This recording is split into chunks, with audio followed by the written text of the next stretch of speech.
Hi, my name's Scott with Michigan Pool News. I'm here with Kevin Rodenbow from Aquatic Source, and this month the Michigan Pool News we're talking about budgeting, and Kevin and I have spent a little bit of time talking with the guys and just things that people need to think about on their yearly pool budgeting. I mean, one of them for the outdoors, it's kind of always, everybody knows you've got a budget for the open and close, and that's why I wanted to talk about other repairs they might need to budget for, Kevin, when they're opening and closing their pool. Typical opening and closing the pool, you're always gonna have problems with your pool surface, Marsite, PebbleTech, your stones and tile, and other repairs could be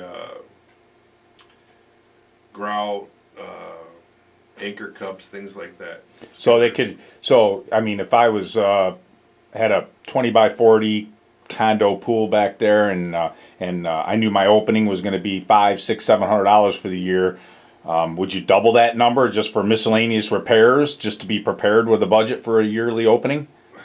Yeah, just to be prepared. Yeah, it's always good to have a little bit extra. You may not spend it every year, but you definitely will eventually spend that extra money.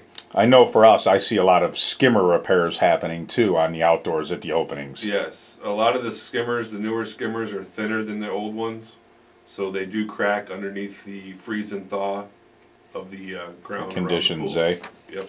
How about caulking around the pool area? Is that something that they should budget some? That should be done and inspected at least once a year.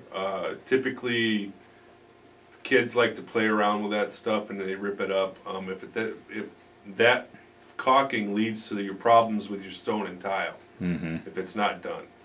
Outside of the pool, I think of the fence and the gates, and I watch some of the the enclosures that are supposed to be self-latching and stuff.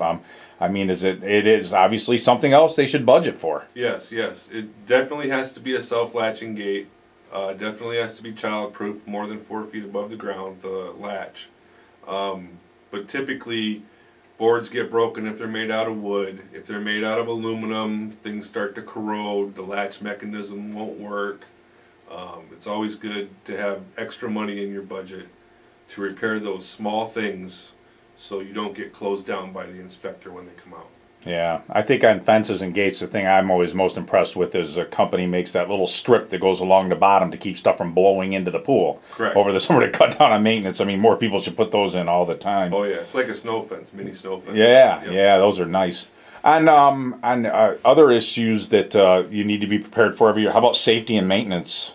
Yeah, you should always make sure that your safety and maintenance materials on site are in good condition.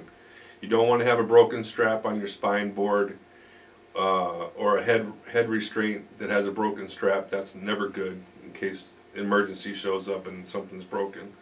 You always want to make sure your shepherd's hook is in good condition. It's not going to fall apart if you were to save somebody in the water. Your throw rope, make sure it's not frayed so that it breaks when you're trying to retrieve somebody from the water.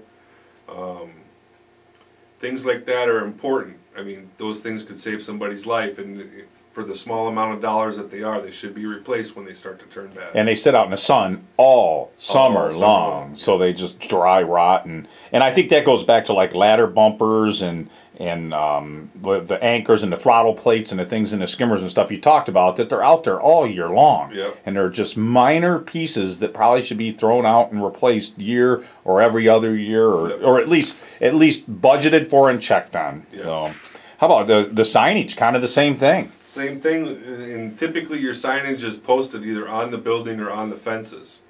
That wind blowing around in the fall typically will rip those signs down, and you'll end up replacing the entire sign.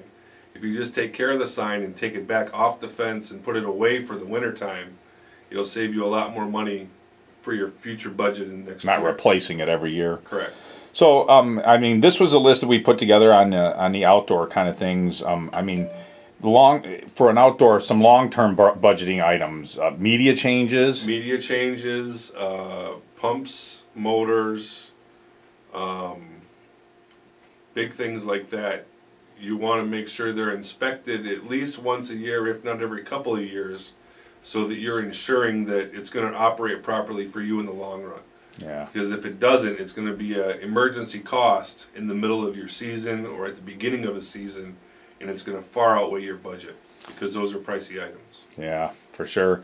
All right. Well, thanks, Kevin. And I think that you'll find on the website this month about more long-term budgeting ideas and inspections, so that so people can see all the major things that might happen over the years and when they have to prepare for those. So. Correct. Yeah. Thanks from Scott at Michigan Pool News, and Kevin from Aquatic Source. thanks. Bye-bye. Bye.